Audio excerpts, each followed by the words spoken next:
Shakkamaan hojjettuu baankii rasaasaan ajjeesee bineensa nyaachisee barbaadamaa jiraachuun himame. Dabalatoo duukanaa Meeruun Lammii akka itti aanutti dhiyeessiti.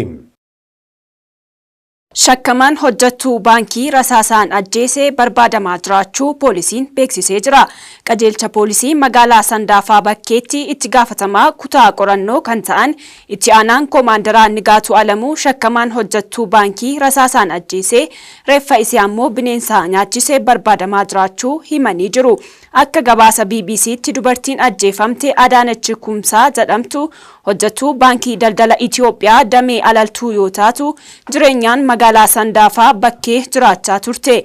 Dubartiin ajjeefamte kan maqaan ishee Adaanech Kumsaa jedhamtu kun hojjettuu baankii daldala Itoophiyaa damee alaltuu yoo taatu magaalaa Sandaafaa bakkee Gomaaxaa jedhamutti halkan sa'aatii 3tti ajjechaan kun kan irratti raawwatame. Shakkamaan kun kanaan dura hanga bakka hojii isheetti deemee ishee doorsisaa turu maatii isheetti himattee turus gabaasni BBC kun ni addeessa. Namni ajjechaa dubartii kanaan shakkame magaalaa Finfinnee kutaa magaalaa Gullallee kan jiraatuu fi maatii kan qabu akka ta'ee fi bakka dubartiin kun hojjettu ammoo akka kontiraaktaraatti piroojeektii waan qabuuf deddeebi'ee hojjetaa akka ture tu'eerame.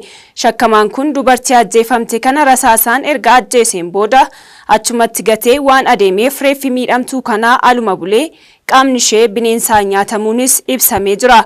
Shakkamaan yakka kana raawwate konkolaataa fi meeshaa yakka kana ittiin raawwate gatuudhaan bakka biraatti akka miliqee fi poolisiin hordofee seeratti dhiyeessuuf tattaaffii gochaa akka jirus eeramee jira.